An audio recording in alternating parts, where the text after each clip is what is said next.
The only real difference between him and Basil is that he was small and had a very large hen-pecking wife. So I didn't have any problems with saying what I didn't think was funny.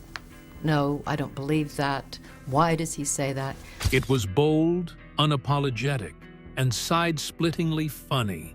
A sitcom so brilliantly absurd, it became a cult classic after just 12 episodes. Fawlty Towers didn't just push boundaries, it mocked them, marched past them, and then tripped over them with a smirk. But somewhere amid the chaos, one particular scene crossed an invisible line, one that would never be uncrossed. So, what exactly was in that infamous moment that led to the show's quiet disappearance? Stick around as we uncover the scene that brought Fawlty Towers crashing down. The real hotel horror that sparked a comedy legend. It was meant to be just another place to crash. Nothing fancy, just a decent hotel in a sleepy seaside town.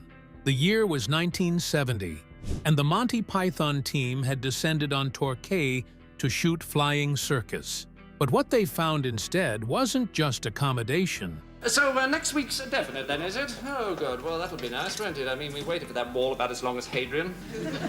No, Hadrian. It was a surreal, borderline absurd lesson in how not to run a hotel. And for John Cleese, it was the birthplace of one of British television's most iconic disasters, Basil Fawlty. Now, imagine this.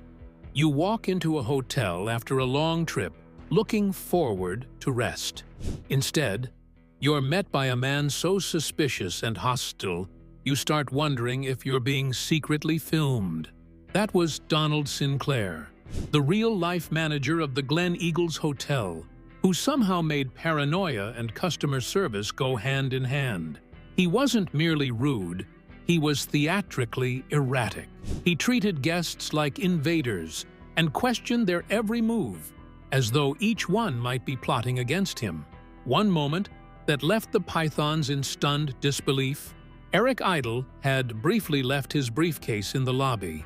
Instead of doing what any sane hotelier might, politely asking who it belonged to, Sinclair assumed the worst. Without hesitation, he grabbed the case and lobbed it over a garden wall, convinced it was a bomb.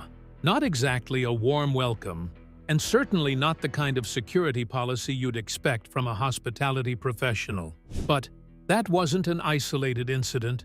When Terry Gilliam used his knife and fork the wrong way, Sinclair stormed over to correct his table manners as though poor utensil etiquette were a criminal offense.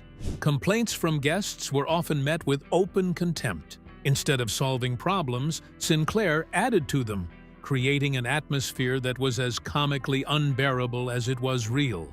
John Cleese was baffled and amused. Here was a man so impossibly wrong for the job, so unintentionally ridiculous, that Cleese couldn't help but observe him with a comedian's curiosity. There was something oddly brilliant in Sinclair's disaster class in hospitality. Cleese took notes, literal ones. Years later, with co-writer and then-wife Connie Booth, he would channel all of that madness into a character who would become a television legend. Basil Fawlty, the hilariously dysfunctional hotel manager at the center of Fawlty Towers, was born not from fiction, but from this bizarre reality. Cleese exaggerated the quirks, of course. Basil's tantrums, his endless passive-aggressive jabs, and his tragic inability to handle stress were turned up for comic effect. But the core of Basil, his suspicion, social awkwardness, and talent for offending everyone, came straight from Sinclair. The series itself ran for just 12 episodes between 1975 and 1979. Gonna have to sew them back on first.